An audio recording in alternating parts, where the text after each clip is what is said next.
this is Jo from Greener Guest, and today I'm joined by Eric from Hydrao. And the reason that we're really excited about introducing Eric and Hydrao is that for those of you that know Greener Guest already, it might sometimes feel that we do a lot around single-use plastic reduction and alternatives to single-use plastic, but actually we've got a really good range of wider sustainability solutions for hospitality businesses as well. So super excited to have Eric with us this morning. Morning, Eric.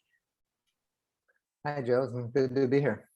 I'd really love you to tell us a little bit more about what is Hydrao, what motivated you to create the company, and what kinds of products is it that you're actually helping businesses to become more sustainable with? Yeah, well, I was actually brought up in a household where we were always very aware of environmental issues. My mom was like organic before it even existed. And we were always asked to turn off the taps and to turn off the light when we left rooms. So we've always been brought up in that vein. So it was kind of natural to get involved in this project that is Hydrao, which at the beginning was the world's first smart shower. The inventor, my co-founder, actually says that it's because he went to Nepal on a trekking and he realized the value of water.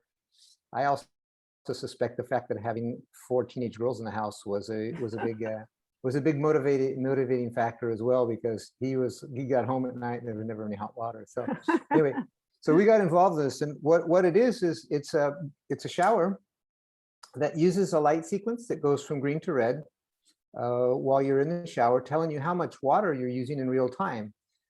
It's called the nudge effect, and what the idea is to give actionable information to the user while they're taking their shower, in order to empower them to get out of the shower when it gets to red, or even better before, so that they can help save water and energy. And it's a very powerful tool because on top of that, it's an IoT, so it's connected to their smartphone and collects data. And the app allows them to visualize for the previous 12 months how much water and energy they have been saving, which makes their efforts tangible, as opposed to just saying, well, I don't really know. So that was the factor of driving this company from the outset. When I got involved back in 2014, when the company didn't even exist, it was still at an idea phase. I immediately saw the interest that this could have in other what we call multifamily living spaces. So that's how I got started, and we've moved on from just the shower. We have other devices now, and we have a very long-term strategy in helping conserve water and water quality issues. I think it's really interesting because over my time in working with hotels and hospitality businesses in sustainability, we often look to technology for some of the answers, and there have been low flow showers and low flush toilets around for a long time, but some of the information that you sent us and we've looked at from your business is that even though it's a low flow shower, the fact that it's got this behavioral component to it, it actually goes even further, doesn't it, than just being the low flush shower. You can achieve even more water and energy savings because of that behavioral element. Yeah, that's exactly the case. What we call the passive methods, which are mechanical savings, those are great because it helps, but it's a passive and there's no interaction with the user. We add on top of that nudge effect, which adds between 20 and 25% additional savings, because you're interacting. It's sort of like a coach when you're in the shower. It says, hey, it's time to think about getting out. Nudge is not punitive, because that doesn't work over the long term. You have to have the carrot method, and that is to say, okay, if you have long hair and you're still rinsing, we don't shut the water off or make it go cold. Yeah. The idea is to raise awareness and make that person take the decision to get out. And that's empowering them. And so that's the big difference. The thing about hotels, of course, as you mentioned, is that we use vastly more amounts of water than when we're traveling than at home. And we've quantified that through studies about 2.5 times. But not just hospitality. The same thing goes for instance, student housing and also Yeah. co-living spaces, which are becoming a big thing now. Why? Because people, I guess, because people don't pay for the water and they're just not sensitized to the fact that, you know, you got to pay, somebody has to pay for that at the end of the month. So we immediately went looking for some form of a solution. No, the solution had to be, as opposed to a home where it's a Bluetooth connection that, you know, you don't have to do it every day, but maybe once a month you download your information. Hotels have to have that information in real time. Yeah. And so we developed with a partner in the hospitality space in the United States, the world's first real-time low-raw shower. And that automatically collects the data and it could inject it into like the hotel's PMS system. Because the idea, again, to make it tangible, because we've all seen that little card that says, don't throw your towel on the floor, but Yeah. I mean, doesn't know if it makes a difference or not. When you're checking out, this solution will allow the hoteler to say, hey, by the way, you saved X amount of liter or X amount of euros or dollars or whatever currency in water savings. Would you like us to donate that in your name to a local nonprofit, or would you like a free cocktail or something when you come next time? And what it does, it makes that tangible. And they say, hey, wow, I've done something. And if you believe Booking.com's annual customer survey, the latest one said 83% of people that responded said, we'd like to do something. And a green hotel or some form of sustainability is important in our decision-making process, but we don't have the information to know how to go about doing that. And this is a simple way, because you don't have to do anything. You turn the water on, it runs by itself, and it just gives you that information. You get out or you don't get out, it doesn't make a difference, but you can then transform that into tangible information at the end of the stay. And that's what makes the big difference. So it's a huge opportunity for us because it's a global industry, and this is a universal solution. It's the only plumbing fitting that works everywhere in the world. So it's plug and play, and you put up a gateway, and it picks up that information. And they That's have it what I in real wanted to time. ask you. It's literally, you can attach it on any system. It doesn't really matter what they've currently got in the bathrooms of the hotel or the co-living or even a gym or anywhere. I guess you could use these. It's literally really easy to fit, and the technology itself, getting the technology to kind of take the information from each room and then relay that back into a hotel's management system, that's something that's quite easy to do.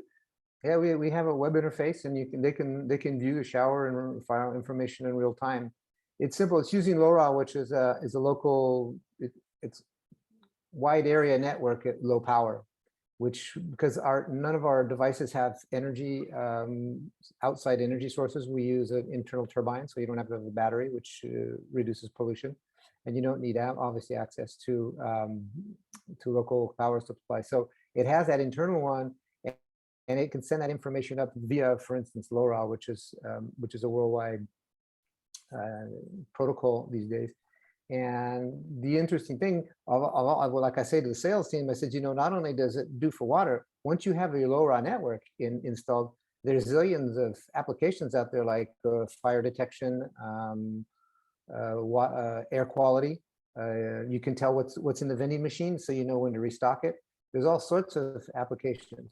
And getting information, more data, is very powerful, because I met a consultant at a hotel event before COVID, and he said that they had done a study for a Middle Eastern hotel chain, and they discovered that 15 minutes after the end of the shower in the morning, 85% of people went down to have breakfast. And I said, well, yeah, so what? He says, well, that allowed them to more efficiently manage the food flow, and they reduced food wastage by 30%. I said, hey, that's cool. Once you have data, you can do all sorts of, you can cross it. You can do all sorts of stuff. So yeah, it's definitely very simple to install, and because it's universal. And even in home, you just take your old shower and put this one on, and it takes less than 30 seconds, and it works out of the box. If you have the app, it's better, but you don't have to download the app. It still works because it has it's programmed to work out of the box.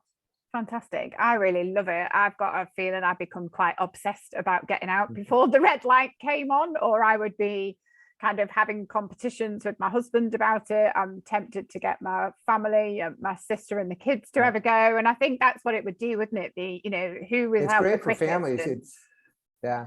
I gave an old one to my cousin. She phoned up my wife. She says, "Hey, wow, my kids, they're fighting to be the most economical in the family." And I said, "Yeah, well, that's what it is." And it, more importantly, it actually engages them, because you have to tell them why you're doing it, and you're already training them to be more open and aware of environmental issues. So yeah, it's really simple. I have it in my Airbnb, and sometimes the people say, "Hey, I bought it for my own home." And so yeah, so it's a universal product. And I know that you mentioned something about plastic. It isn't plastic, but we do use 25% plus recycled plastic in our production process. And we also tell customers, if the electronics, after a while, because you know they don't last forever, if they go off, just to send it back to us. We clean it up, and then we give it to local nonprofits that, because it has that mechanical savings aspect that you mentioned earlier in the conversation, so they can just use it as a normal shower, because even if lights don't work, it's still a shower. Yeah, brilliant. I think I really like that. I think when we first spoke, and we talked a lot about the different, you know, the different ways of using the shower, and we're always at Greener Guest very concerned about what happens to packaging, what happens with a product at the end of its life, which, you know, happens at some point, even if it's got a very long life.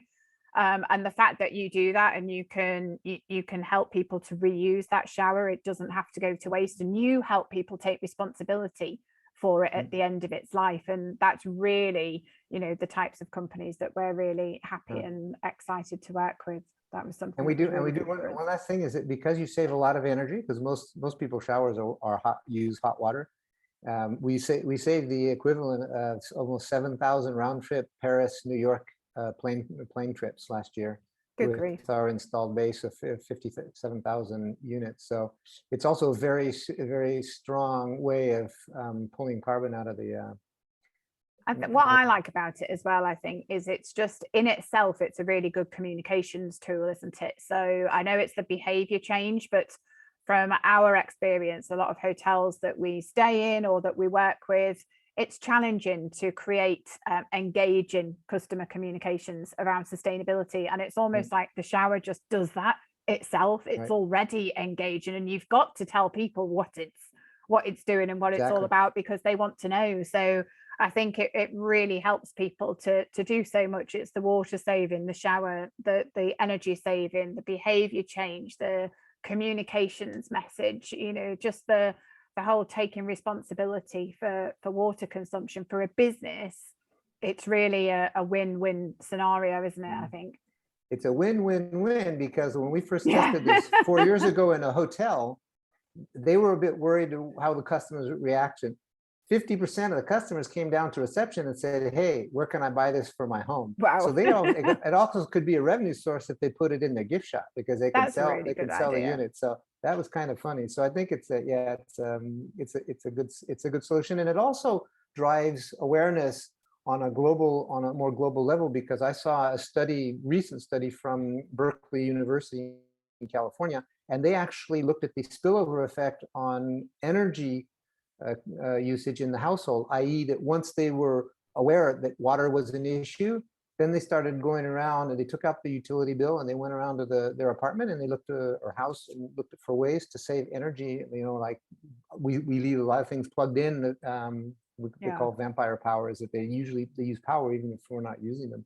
And they quantified that at 7% additional savings. So it's an interesting engagement and an engagement tool, and it allows that conversation to be had is about what other ways can we do the things that help the environment. Brilliant. And you've had, I mean, how many units did you say you've got up and running now that are out there working?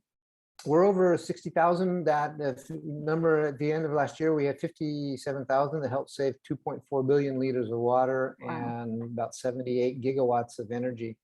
We're starting to see expansion into the B2B sector, and those are much larger orders. We're in the process of hoping that we're going to get a very, very, very big order early next year. So it's raising awareness, of course, on the market that this kind of easy solution exists, and it can help the environment and the planet. Brilliant. Well, thanks so much for telling us all about it, Eric. I know that we've spoken before and we could speak forever about all of these things. It's really amazing, a really great piece of technology, and I just love the way that it's changing behaviors and it's doing it in a fun and exciting way, and that's what's engaging people. Thanks so much for speaking to us today, Eric. It's been great. Thank you for having me.